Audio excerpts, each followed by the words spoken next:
Selamat pagi, Mas dan Mbak. Kembali lagi bertemu di mata kuliah pengantar hukum Indonesia. Dan untuk hari ini kita akan membahas mengenai hukum internasional, yaitu materi yang ke-15 sebelum kita memasuki ke ujian akhir semester.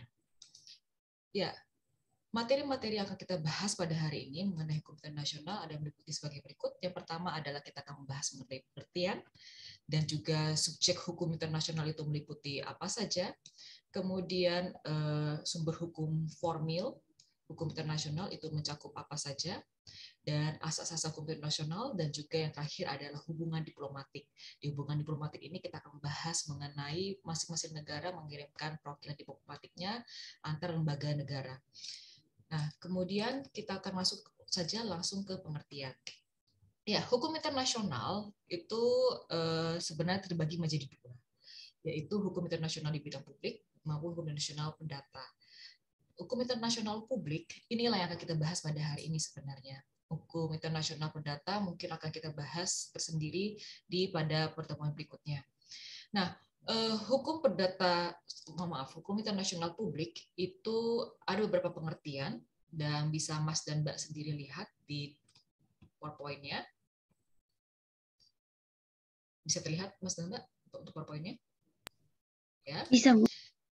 Itu yang pertama adalah menurut J.L. Burley dikatakan hukum internasional as the body of rules and principles of action which are binding upon civilized states to their relations with another one. Dan menurut J.G. Stark mengatakan bahwa international law may be defined as the body of law which is composed for its greater part of the principles and rules of conduct which states feel themselves bound to observe and therefore do commonly observe in their relations. Jadi menurut J.G. Stark dikatakan di situ bahwa hukum internasional merupakan bagian dari hukum yang menampung atau mewadahi kepentingan-kepentingan maupun prinsip-prinsip untuk berperilaku secara internasional dan mengikat para subjek-subjek hukum internasional itu. Nah, apa saja itu meliputi apa saja kah itu? Yang pertama adalah ketentuan-ketentuan hukum. Jadi di dalam hukum internasional itu sudah jelas isinya adalah ketentuan hukum yang mengatur mengenai bagaimana institusi-institusi hukum internasional itu melakukan hubungan antara mereka, their relations with each other. Kemudian certain rules atau ketentuan-ketentuan khusus mengenai individual. Nah, inilah yang mungkin kita bisa kategorikan sebagai ketentuan di bidang hukum privat dari hukum internasional. Kalau tadi itu antara organizations atau international institute itu masuk hukum publiknya. Sedangkan kalau misalnya yang satu lagi ini adalah hukum perdatanya atau privatnya dari bidang hukum internasional. Nah, kemudian itu baru menurut J.L. Burley dan juga J.G. Stark. Berikutnya adalah pendapat dari Muhtakus Atmaja. Menurut Muhtakus Atmaja juga sebenarnya membagi menjadi dua sih, antara hukum internasional publik dengan perdata atau hukum internasional privat. Nah, tetapi yang saya masukkan di sini adalah publiknya. Jadi, menurut Muhtakus Atmaja dikatakan di situ hukum internasional ada keseluruhan kaidah dan asas-asas yang mengatur hubungan atau persoalan yang melintasi batas negara, antar negara maupun dengan subjek hukum internasional lainnya. Sedangkan menurut Emirates de Fettel dikatakan di situ the law of nations is science which teaches the rights subsisting between nations or states and the obligation correspondent to those rights. Jadi Emirates de Fettel ini lebih general lagi berkenaan tentang pengertian hukum internasional secara universal. Artinya apa di sini? Di dalam hukum internasional itu berisikan dua hal sebenarnya menurut Emirates de Fettel. Yang pertama adalah berisikan hak dan juga di sisi lain ada kewajiban. Jadi setiap negara atau subjek hukum internasional itu punya hak, tetapi di sisi lain mereka juga punya kewajiban antar sesamanya. Kemudian menurut Rebecca Wallace dikatakan di situ rules and norms which regulate the conduct of states and other entities, which at any time are recognized as being endowed with international personality. Jadi Rebecca Wallace juga kurang lebih mengatakan sama sih dengan tadi juga Stark, yaitu bahwa hukum internasional itu isinya berkenaan tentang peraturan-peraturan dan norma-norma yang mengatur bagaimana negara-negara atau studi-studi internasional lainnya dalam berperilakuan atau melakukan yang namanya komunikasi hubungan antar sesamanya.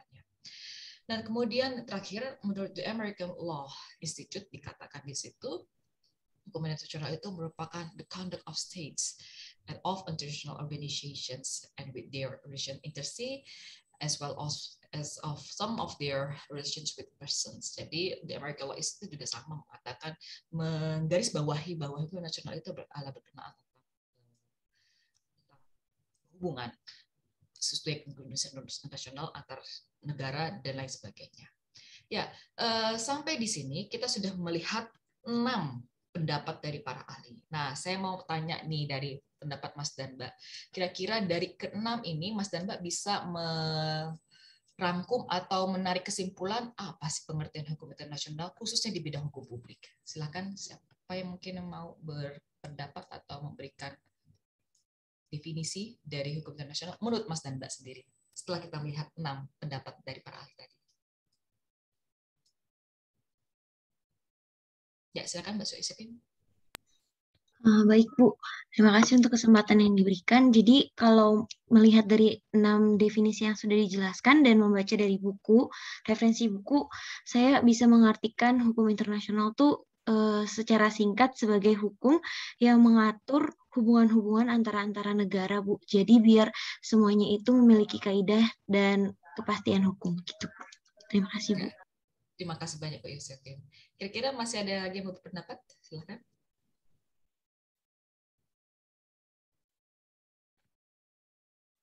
Mungkin ada yang memberikan definisi terkait tentang hukum internasional?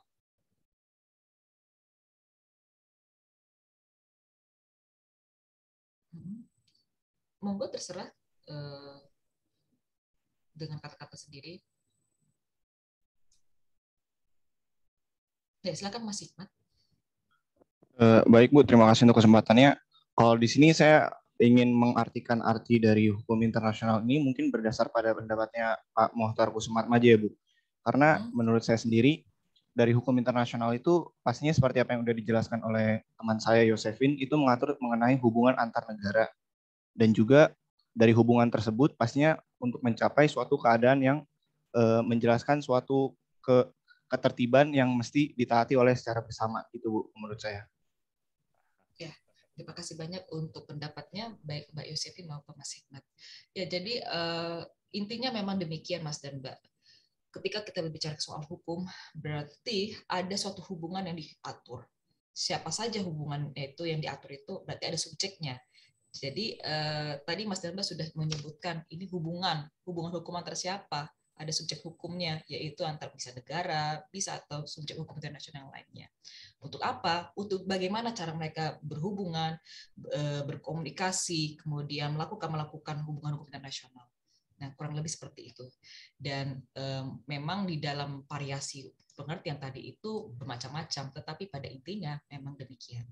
Ya, kita bisa simpulkan di sini bahwa hukum internasional itu dibagi menjadi dua ya, tadi sudah saya jelaskan di awal, dibagi menjadi hukum internasional privat maupun hukum internasional publik. Dan kita tekankan pada hari ini adalah hukum internasional publiknya, Mas dan Mbak. Jadi hukum internasional itu dapat didefinisikan sebagai keseluruhan hukum untuk sebagian besar terdiri dari prinsip-prinsip dan kaidah-kaidah perilaku yang terhadapnya negara-negara merasa dirinya terikat untuk mentaati karenanya. Ya, jadi di dalam hukum internasional itu tidak secara tidak langsung ada dua hukum, yaitu hard law dengan soft law. Soft law itu adalah suatu hukum yang mengikat bagi para pihak, terutama dalam subjek hukum internasional, itu hanya sebatas morally binding. Morally binding artinya hanya sebatas hubungan moral saja. Tetapi kalau hard law itu adalah mengikat para pihak secara hukum atau dengan bahasa lain legally binding. Kalau legally binding berarti konsekuensinya adalah jika ada para pihak yang melanggar ketentuan tersebut, maka ada sanksi hukum yang menunggu. Nah, jadi di dalam hukum nasional itu ada dua, soft law dengan hard law. Mengapa harus ada dua ini? Ya itu tadi katanya itu. agar para negara itu merasa dirinya terikat, binding each other, untuk mentaati ketentuan-ketentuan hukum internasional. Kalau tidak demikian, maka sulit sekali untuk mengikat para subjek hukum internasional itu untuk mematuhi ketentuan hukum internasional. Yeah, that's the point. Oke, sampai sini apakah Mas dan Mbak memahami untuk pengertian hukum internasional? Memahami, Bu. Oke, siap. Ya, kita lanjutkan lagi berikutnya, yaitu subjek hukum internasional. Subjek hukum internasional itu adalah ya sama seperti kita membahas di subjek hukum perdata. Di subjek hukum internasional itu berarti adalah identitas yang memegang hak dan kewajiban. Hak dan kewajiban di bidang apa? Ya tidak lain tidak bukan adalah di bidang hukum internasional. Jadi subjek hukum internasional adalah segala entitas yang memegang hak dan kewajiban di bidang hukum internasional. Nah, subjek hukum nasional ini mencakup pula bahwa yang dimiliki itu hanya hak dan kewajiban yang terbatas. Mengapa demikian? Karena di dalam interaksi antar entitas, seseorang atau entitas subjek hukum internasional ini dibatasi dengan hak dan kewajiban milik orang lain atau milik negara lain. Jadi itulah dimaknai sebagai kata terbatas. Jadi ketika subjek hukum internasional itu mempunyai hak dan kewajiban, namun di sisi lain hak dan kewajiban itu pun dibatasi dengan hak dan kewajiban yang dimiliki oleh subjek hukum internasional lainnya. Nah, menurut Mukhtar Kusumat Atmaja dikatakan di situ subjek hukum internasional itu meliputi 6 subjek yang dikenal menurut Mukhtar Kusumat Atmaja. Yang pertama adalah negara. Negara ini adalah sebagai subjek hukum internasional yang paling terpenting dan yang paling dominan ketika kita membahas mengenai subjek hukum internasional. Dan yang kedua adalah tata suci, dan ketiga palang merah internasional, keempat organisasi internasional seperti organisasi-organisasi di bawah PBB, kemudian yang kelima individu seperti kita ini termasuk juga subjek hukum internasional, dan yang terakhir adalah pemberontak dan pihak dalam sengketa atau belligerent. Itu adalah subjek hukum internasional. Nah, kita masuk ke dalam sumber hukum internasional. Di dalam sumber hukum internasional ini, sumber dari sumber hukum internasional ini ya, di mana kita bisa mengetahui sumber hukum internasional itu, yaitu kita lihat di dalam International Court of Justice atau di Statute of ICJ ya. Jadi di dalam the Statute of ICJ ini yang dibuat tanggal 16 Desember 1920 atau bahasa Indonesianya adalah Piagam Mahkamah Internasional, tepatnya di dalam pasal 38 ayat 1 dikatakan di situ bahwa the court whose function is to decide in accordance with international law such dispute are subject to it all shall apply. Nah, jadi di sini sebenarnya tidak secara eksplisit disebutkan mengenai sumber hukum internasional, tetapi secara implisit dikatakan demikian. Jadi kalau bisa dikatakan misalnya legal basis of international law tidak disebutkan demikian di dalam di Statute of ICJ, tetapi inilah yang kata-katanya di dalam pasal 38 ayat 1 tadi itu. Artinya adalah di dalam ketentuan ini hanya disebutkan secara implisit saja, tidak eksplisit. Apa saja sumber hukum internasionalnya? Yang pertama adalah International Conventions. Jadi kita sudah mengenal organisasi-organisasi PBB sudah membuat banyak sekali konvensi-konvensi internasional seperti CEDAW, the Convention International Elimination of All Discrimination Against Women, kemudian Declaration Human Rights, United Nations of Declaration of Human Rights, kemudian the Protection of Child the Rights of the Child, dan masih banyak lagi the Convention International yang sudah dibuat oleh organisasi PBB dan juga sudah diratifikasi oleh negara kita Indonesia. Dan yang kedua adalah International Custom, itu ada kebiasaan hukum internasional, dan yang ketiga adalah asas-asas hukum internasional, yang keempat adalah putusan-putusan peradilan dan juga doktrin.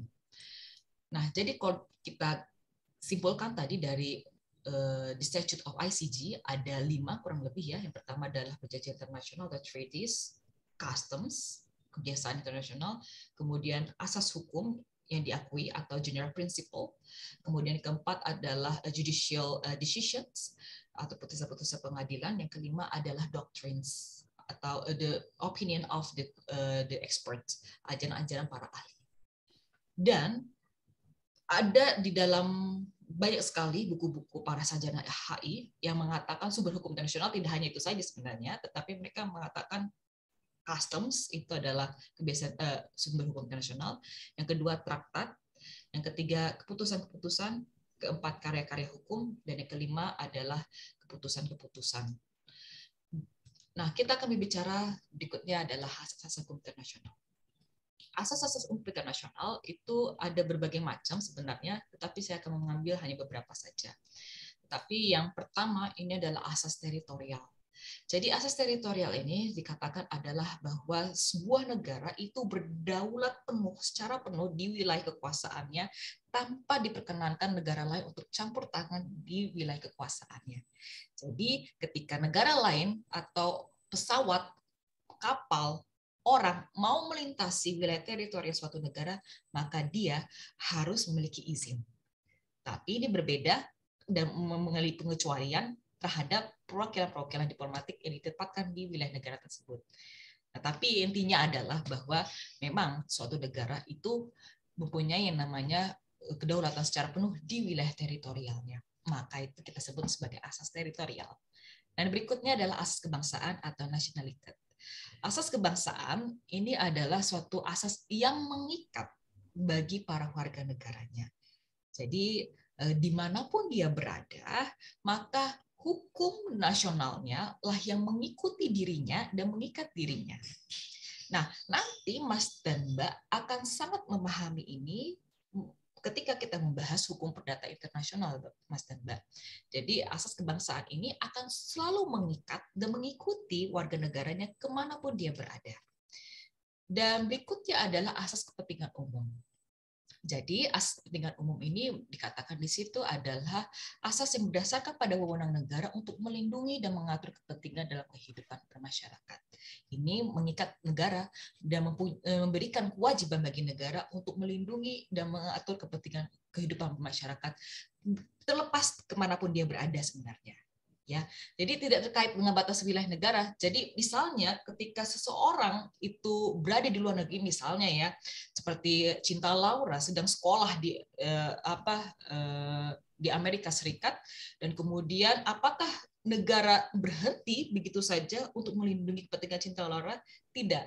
Jadi kemanapun warga negaranya itu pergi, maka negara Indonesia, pemerintah Indonesia itu wajib untuk melindungi kepentingan warga negaranya. Contoh, misalnya, para pekerja migran Indonesia di wilayah Timur Tengah, contohnya Arab Saudi, ketika mereka mendapatkan perlakuan kekerasan dan juga mungkin terancam dipidana mati atau telah mengalami yang nama pelecehan seksual dan lain sebagainya, apakah karena itu dilakukan di luar negeri, lantas pemerintah Indonesia langsung tidak ikut campur? Tentu tidak. Kewajiban negara berdasarkan asas kepentingan umum ini tetap harus mengadvokasi kepentingan dari warga negara Indonesia di luar negeri, termasuk kasus-kasus pekerja migran Indonesia yang sebenarnya juga berangkat secara ilegal. Tetap harus diperlakukan dan juga dinomorsatukan oleh pemerintah Indonesia dan dibantu kepentingan hak asasi manusianya untuk bisa mengakomodir kepentingannya sampai dia bisa pulang ke Indonesia. Itu kalau dalam hal deportasi dan lain sebagainya, atau pemulangannya. Itu dalam hal pekerja migran yang secara ilegal masuk ke wilayah negara lain. Nah, itu adalah ketiga asas yang dominan. Ada asas fakta susakanda. Jadi ketika antar subjek hukum internasional itu melakukan perjanjian, maka demi asas kepastian hukumnya, perjanjian tersebut harus dipatuhi oleh para pihak tersebut. Kemudian equality rights. Equality rights ini artinya bahwa semua subjek hukum internasional itu sama di dalam hukum. Kemudian reciprocity. Reciprocity ini adalah asas timbal balik. Sebenarnya ini sangat universal, tapi akan terlihat sekali ketika negara tersebut melakukan hubungan diplomatik. Yang berikutnya adalah benefits. Benefits ini adalah sama dengan asas good faith sebenarnya, yaitu asas itikat baik. Artinya ketika perjanjian internasional itu dilakukan, maka diwajibkan harus adanya itikat baik atau good faith. Berikutnya courtesy. Asas courtesy ini adalah suatu asas yang merupakan hasil dari hubungan internasional. Dan ini tidak tertulis sih sebenarnya, tetapi secara hubungan internasional itu ini selalu mendasari bagaimana suatu negara itu memperlakukan negara lain dengan baik, yaitu ini dengan asas kehormatan. Jadi antar lembaga negara harus saling menghormati.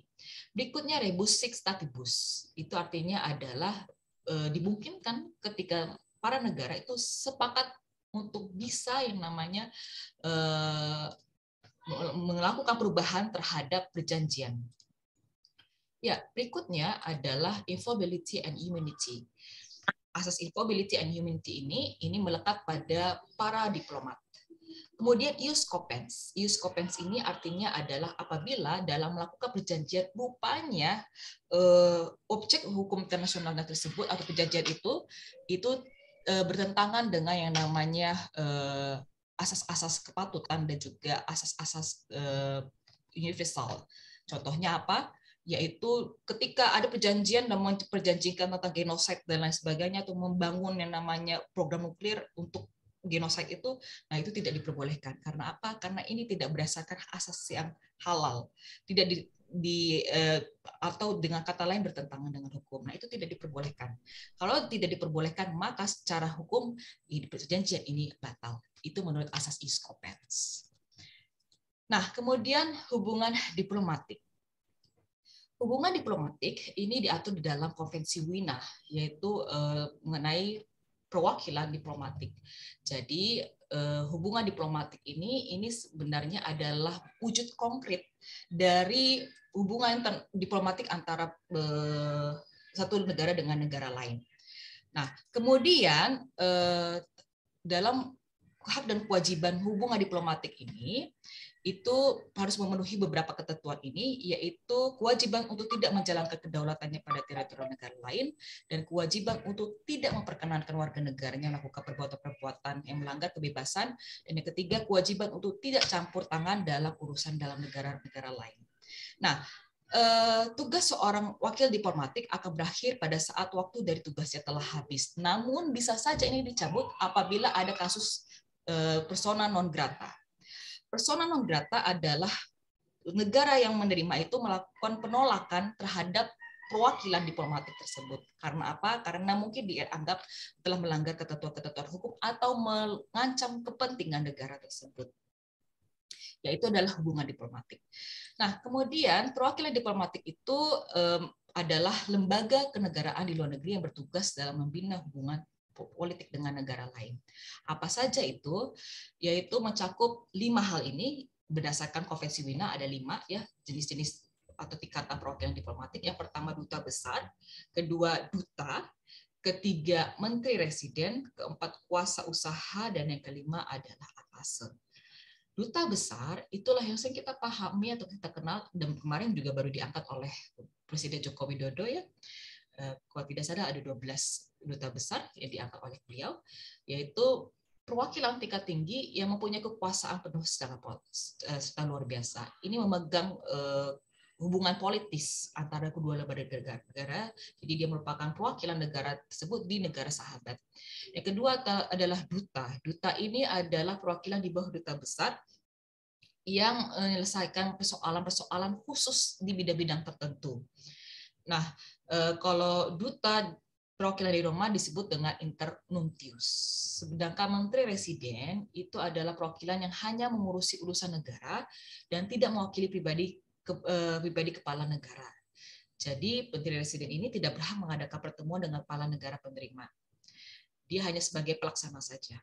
Dan yang keempat adalah kuasa usaha, yaitu perwakilan diplomatik tingkat rendah yang diakreditator oleh Menteri Luar Negeri dan biasanya melaksanakan kepala perwakilan jika pejabat tersebut tidak ada di tempat. Dia hanya sebagai ibaratnya PLT atau pejabat yang melaksanakan dalam tempo waktu tertentu. Dan berikutnya adalah atase. Nah, atase inilah para pejabat pembantu yang memiliki kewajiban di bidang-bidang keahliannya masing-masing. Contohnya kalau di militer ya berarti ada atas pertahanan. Berarti biasanya pejabat-pejabat militer yang ada di Indonesia itulah yang akan ditempatkan sebagai atas di luar negeri. Jadi orang-orang yang mempunyai latar belakang militer atau sebagai seorang perwira itu akan yang dijadikan sebagai perwakilan atas di luar negeri. Dan berikutnya adalah atas teknis. Nah, inilah adalah orang-orang expert di bidangnya yang akan menjadi perwakilan Indonesia di wilayah luar negeri yang membantu kepentingan-kepentingan baik itu dari negara asal maupun orang-orang yang berada di negara sahabat.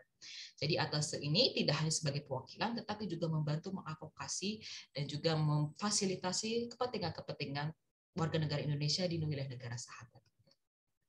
Ketika para perwakilan diplomatik ini diantarkan atau ditempatkan ke wilayah negara sahabat, mereka mendapatkan yang namanya suatu asas, yaitu kekebalan dan keistimewaan diplomatik, yaitu extraterritorial atau extraterritoriality. Jadi ketika mereka berada di sana seperti KBRI di wilayah negara lain, maka di wilayah KBRI ini tidak terikat yang namanya asas teritorial dari negara sahabat tersebut. Dan pejabat diplomatik itu tidak dikenai atau tidak bisa diikat oleh hukum negara sahabat tersebut. Jadi dia mendapatkan hak imunitas. Hukum-hukum yang berada di negara tersebut tidak mengikat pada dirinya. Ya, mungkin Mas dan Mbak, saya mau bertanya, bagaimana semisalnya pendapat Mas dan Mbak terkait tentang persona non grata. Kalau misalnya persona non grata itu dilakukan, maka menurut Mbak, apakah itu serta-merta merusak yang namanya hubungan diplomatik antara kedua lembaga negara? Siapa yang mau menjawab atau memberikan pendapat, silakan.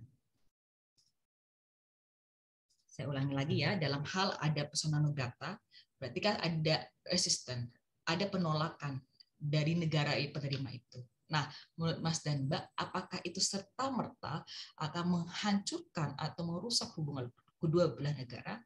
Ya, mungkin Mas Hikmat silakan mau berpendapat.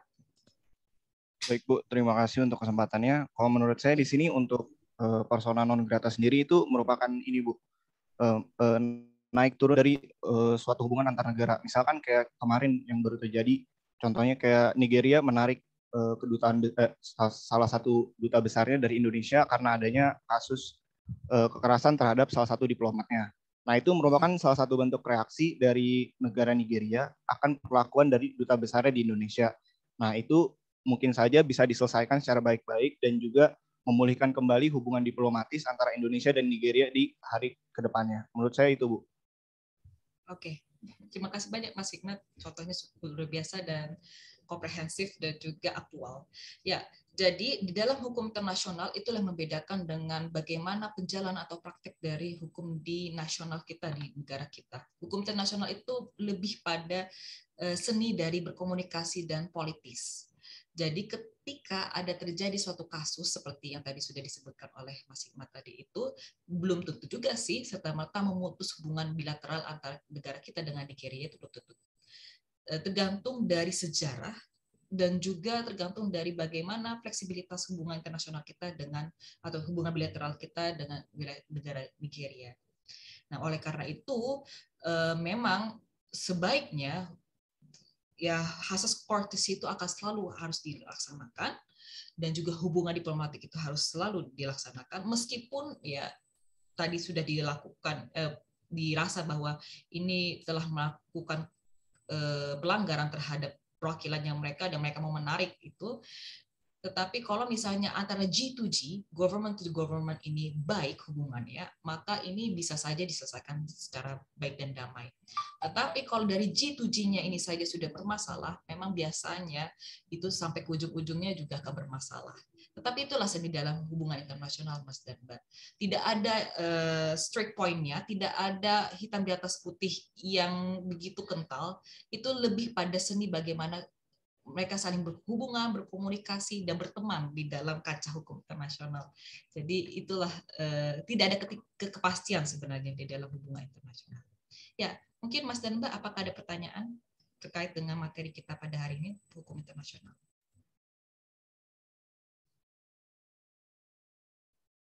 Silakan. Silakan Mas Hikmat. Baik Bu, terima kasih kembali untuk kesempatannya. Jadi saya di sini ingin menanyakan Bu, kan dunia waktu itu menyepakati mengenai Konvensi Jenewa mengenai hukum perang ya Bu ya. Nah kalau di sini kan udah ditentuin tuh apa yang boleh dilakukan selama perang dan apa yang tidak boleh dilakukan selama perang. Nah apabila di sini ada suatu negara yang sedang mengalami perang antara negara satu dengan negara lainnya dan negara tersebut melakukan kejahatan perang. Nah, itu siapa yang bertanggung jawab dan dituntut ke muka pengadilan internasional dan siapa yang menerima sanksinya gitu, Bu.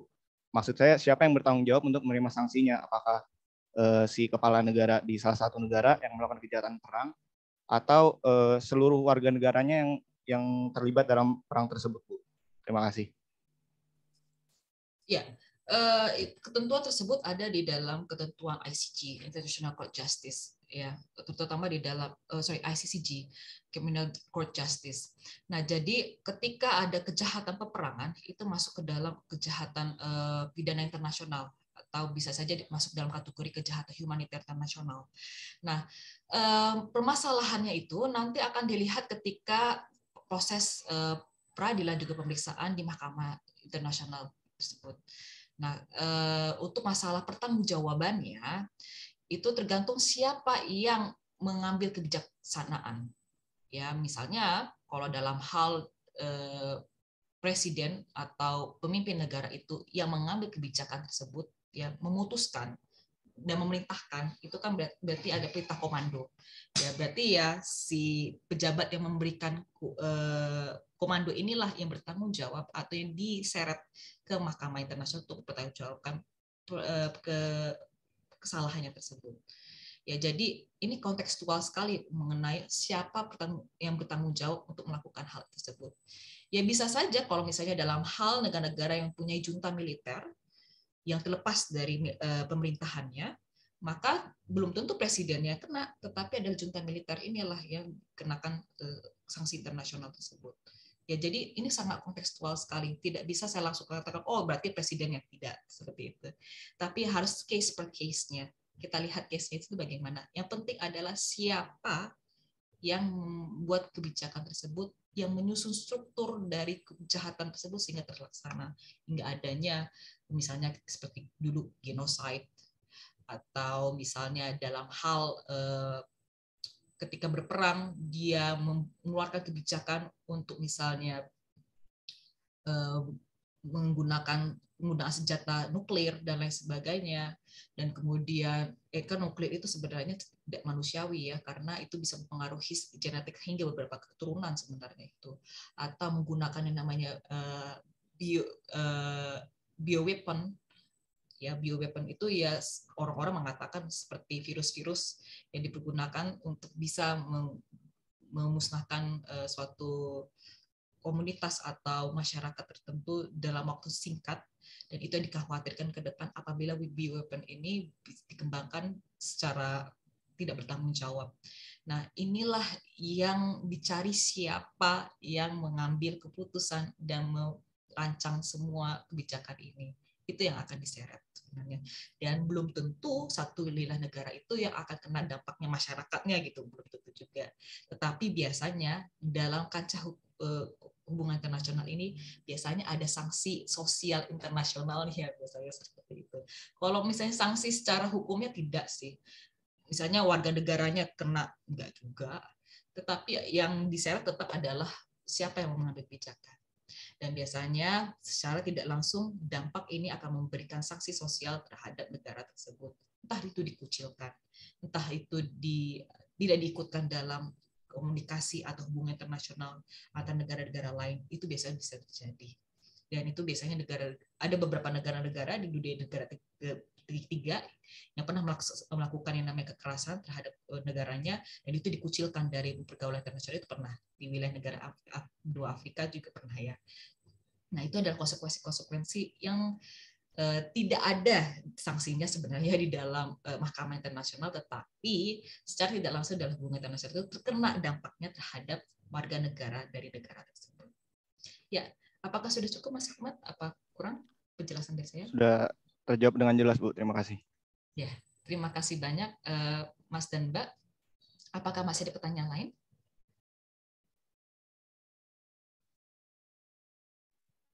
Izin bertanya. Sudah. Oh ya, silakan Mas Semroni.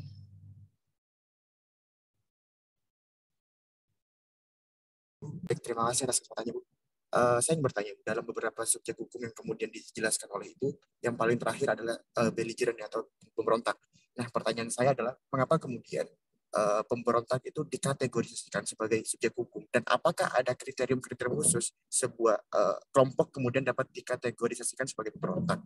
Lalu kemudian tadi dijelaskan terkait dengan hard law yang kemudian dapat mengikat semua negara gitu. Apakah kemudian hard law itu termasuk kepada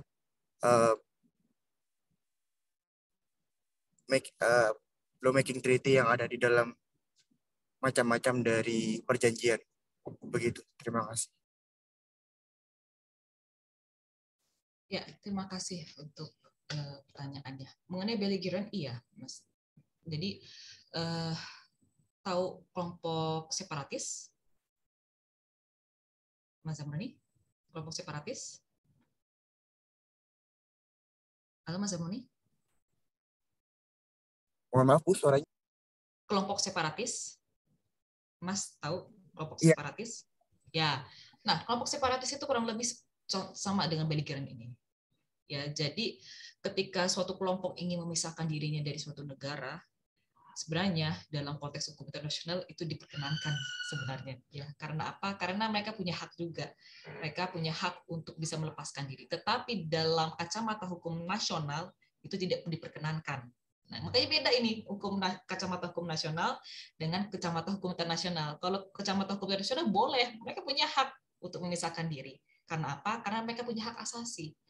Kalau ketika mereka merasa mereka sudah tidak lagi bisa berada di dalam kesatuan negara tersebut, maka mereka punya hak untuk melepaskan diri. Makanya kita kenal yang namanya referendum. Referendum itu tidak dilakukan oleh negara yang berdaulat itu, tetapi adalah dibantu dengan pihak ketiga, negara pihak ketiga. Sehingga dengan melalui proses referendum tersebut bisa terpisah nih negara tersebut ya dari gerakan-gerakan kelompok separatis ini. Ada proses referendum dan akhirnya terpisah negara itu, dan negara kita sudah pernah merasakan. Nah, jadi sebenarnya Mas Zamroni juga pasti mengetahui proses tersebut. Nah, maka dengan proses ini secara tidak langsung praktek dari proses ini mengakui secara sah adanya kelompok pemberontak ini. Kalau tidak diakui, maka tidak mungkin ada proses referendum dan tidak mungkin bisa terpisah kelompok itu dari negara tersebut. Nah, maka dari itu inilah tidak ada memang ketentuan secara eksplisit mengatakan kelompok pemberontak merupakan subjek hukum internasional, tidak sih sebenarnya. Tapi dalam praktek hukum internasional secara tidak langsung mengakui bahwa kelompok pemberontak ini adalah subjek hukum internasional. Dan kemudian tadi pertanyaan hard law bagaimana Mas tadi? Mohon maaf. Mas Zamroni? Ya baik, Bu. Di dalam macam-macam traktat kan ada apa namanya? Ada yang traktat yang bentuk hukum, law making treaty, dan juga treaty kontrak gitu. Nah, apakah kemudian law making treaty itu termasuk kepada hard law yang tadi dijelaskan oleh Ibu yang dapat mengikat semua negara yang ada di dunia ini, Bu? Begitu. Ya, law making treaty ya. Karena setelah itu mereka wajib untuk melakukan atau mengadakan hukum di wilayah negaranya masing-masing. Itu jelas. Jadi ketika suatu negara itu melakukan penandatanganan terhadap treaties tersebut, secara langsung dia terikat obligations untuk mematuhi peraturan tersebut dan membentuk aturan di wilayah negaranya. Itulah kita kenal yang dalam proses ratifikasi. Jadi itulah disebut dengan legally binding. Dan itu akan terlihat di dalam klausula-klausula di dalam pasal treaties-nya tersebut. Nah, itu yang akan terlihat apakah itu legally binding kah atau itu morally binding kah, itu akan terlihat di dalam klausul-klausul atau articles di dalam treaties tersebut. Ya, sudah terjawab Mas Zamroni? Sangat terjawab. Terima kasih banyak. Iya, sama-sama Mas Bani. Silakan Mbak Rana. Selamat pagi Bu Anggita. Mohon maaf sebelumnya nggak bisa on cam karena ada kendala jaringan. Di sini saya mau bertanya Bu, dalam pedoman hubungan diplomatik itu kan sudah ada PBB yang memberi kewajiban-kewajiban dan hak yang sudah ada tadi. Tetapi dalam praktiknya masih ada hal-hal yang abu-abu seperti pada hukum laut UNCLOS. Di sana hanya dibahas hal-hal yang general. Dan itu menyebabkan negara tetap masih ada konflik tentang hukum laut. Nah, kenapa untuk hal-hal seperti yang khusus itu tidak diadakan penyeragaman atau dilengkapi supaya menghindari konflik-konflik yang ada gitu, Bu. Terima kasih. Ya, terima kasih banyak Mbak Ratna.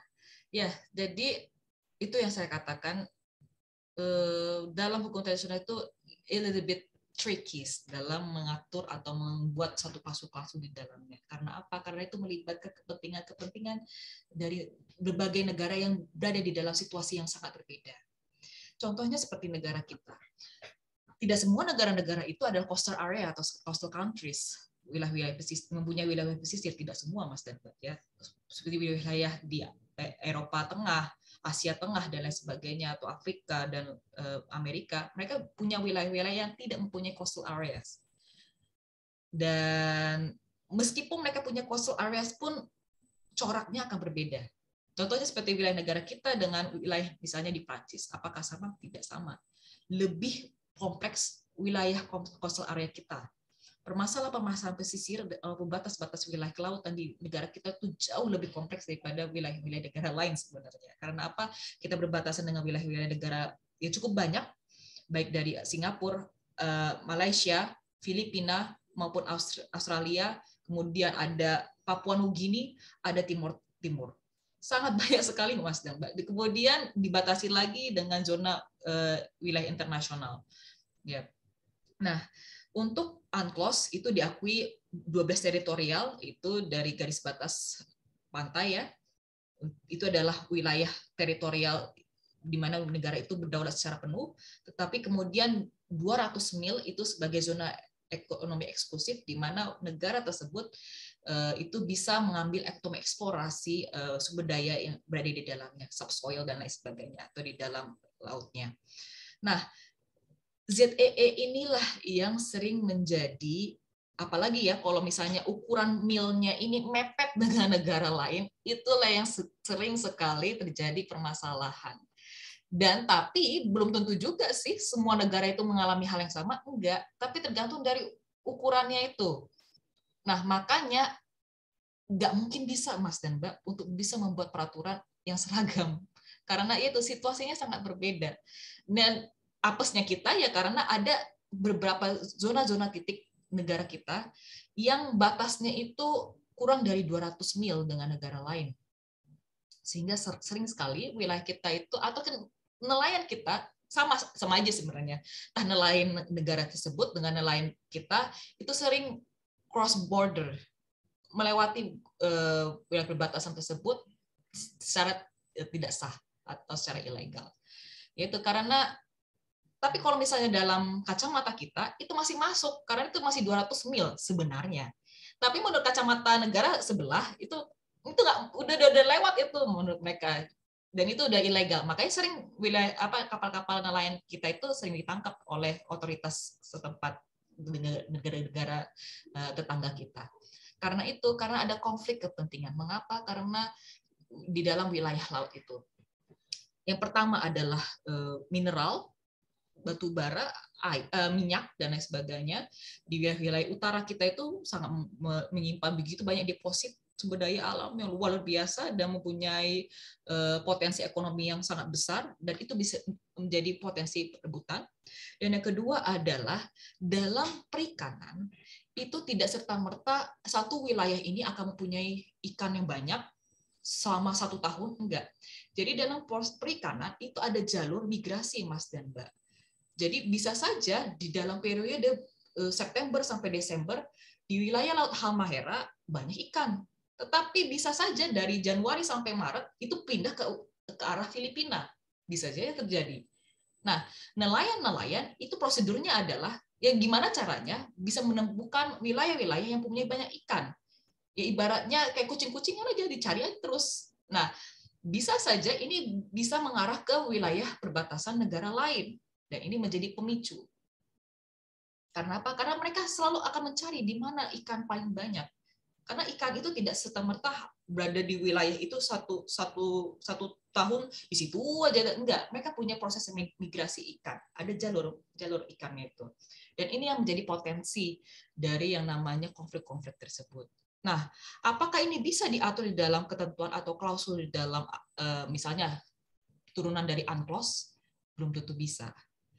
Artinya bagaimana caranya untuk melakukan solusi supaya terhindar dari masalah-masalah ini, yaitu hubungan diplomatik, melakukan perjanjian bilateral antara negara-negara tetangga. Itu yang sering kita terjadi lakukan, ya. Dan itu harus berhati-hati sekali karena ini sangat sensitif. Berkaitan tentang potensi ekonomi itu sangat-sangat sensitif. Ya, bagaimana Mbak Nana, Pak Kurang jawaban dari saya? Sudah Bu, terima kasih banyak. Oke, terima kasih banyak Mas dan Mbak untuk partisipasinya dan juga untuk kerjasamanya dan juga untuk pertanyaan-pertanyaan yang luar biasa pada pagi hari ini. Semoga yang sudah saya sampaikan pada pagi hari ini bisa bermanfaat bagi Mas dan Mbak dan bisa diterima dengan baik dan bisa bermanfaat ketika nanti mengerjakan ujian. Selamat pagi, terima kasih banyak. Silakan meninggalkan pertemuan ini.